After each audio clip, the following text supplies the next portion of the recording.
పెద్దల సభ అయిన శాసన మండలిలో ఈ రాష్ట్రంలో జరుగుతున్నటువంటి అక్రమాల మీద, అన్యాయాల మీద, దుర్మార్గాల మీద, ప్రజా సమస్యల మీద చర్చించాల్సినటువంటి బాధ్యత మా మీద ఉంది. ఇవాళ కంచె చేను వేసినట్టు మంత్రివర్గంలో ఉన్న వ్యక్తి అక్రమ మైనింగ్కు పాల్పడుతూ పట్టపగలు దొరికిపోతే సాంకేతిక ఆధారాలతో సహా శాసనసభలో ఆధారాలను ప్రవేశపెట్టి నిలదీస్తే ఈ ప్రభుత్వం సిగ్గు లేకుండా అక్కడ అసెంబ్లీలో శాసనసభ్యుల్ని సస్పెండ్ చేసింది. ఇదేమిటని మేము ఇవాళ మండలిలో ప్రశ్నిస్తే మీరు ప్రశ్నించడానికి వీల్లేదంటున్నారు. అంటే మేము ఏం చేయాలి?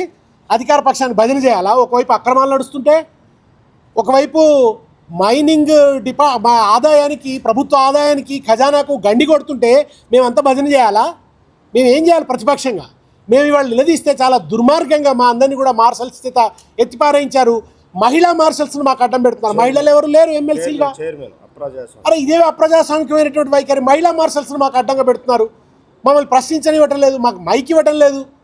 మా మండలి మా ఎల్ఓపి గారు మైక్ అడిగితే ఆయనకు మైక్ ఇవ్వలేదు. పైగా శాసనసభ వ్యవహారాల శాఖ మంత్రి వచ్చి ఏమంటారంటే శాసనసభ సంఘాలకు విలువ లేదు అంటారు. ఇంతకంటే విచిత్రం ఇంకేమైనా ఉంటుందా? స్వయంగా శాసనసభ వ్యవహారాల శాఖ మంత్రి శాసనసభా సంఘానికి విలువ లేదంటారు.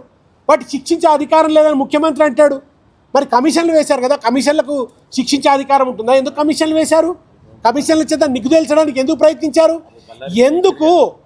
ఎందుకు మీరు వెనకంజ వేస్తున్నారు? శాసనసభా సంఘం వేయటానికి లేదా సిట్టింగ్ జడ్జితో విచారణ జరిపించడానికి ఎందుకు వెనకంజ వేస్తున్నారు? 11,000 పైన టన్నుల నిల్వ ఉన్నటువంటి అక్రమ మైనింగ్ నిల్వలు కనబడుతున్నాయి కదా, అవి ఎవరి బాధ్యులు? వాటికి ఎవరికి ఇచ్చింది మైనింగ్ డిపార్ట్మెంట్ నోటీసులు? ఆ నోటీసులు సాక్ష్యంగా ఉన్నాయి కదా. ఇంత చక్కగా సాక్ష్యం కనబడుతుంటే కొత్తవాళ్ళు కూడా 111 జీవో పరిధిలో ఉంది కదా. పొల్యూషన్ బోర్డు అభ్యంతరాలు చెప్పింది కదా. ఏ అనుమతులు లేవు కదా. ఏ రకమైన అసలు కనీసం కరెంట్ కనెక్షన్ కూడా లేకుండా డీజిల్ మోటార్లు పెట్టి అక్రమ మైనింగ్ జరిపిస్తుంటే యథేచ్ఛగా ముఖ్యమంత్రి గారు దాన్ని నడిపించుకోండి అంటున్నారు. అంటే వాళ్ళు ఏమిటి? కేరళ ఎన్నికల కోసం తెలంగాణ సొమ్మును దోపిడీ చేస్తారా? తెలంగాణ సొమ్మును దోపిడీ చేసి కాంగ్రెస్ నిధులు పంపిస్తారా ఇక్కడి నుంచి? పొంగులేటి గారు చేస్తున్న పని అదేనా? అందుకే పొంగులేటి గారికి రక్షణగా నిలబడుతుందా ఈ ప్రభుత్వం? ఈ అక్రమార్కులు ఈ పరిపాలన దీన్ని మార్పు అంటారా? దీన్ని ప్రజాపాలన అంటారా? యథేచ్ఛగా ప్రభుత్వ ధనాన్ని లూటీ చేయడం, ఖనిజ సంపదను లూటీ చేయడం, రాష్ట్ర ఆదాయాన్ని గండికొట్టడం, అప్రజాస్వామికంగా శాసనసభాపక్షంలో ఉన్నటువంటి వాళ్ళను గొంతులు నొక్కడం, సస్పెండ్ చేయడం, బయటపడేయడం, ఇది ప్రజాస్వామ్యమా?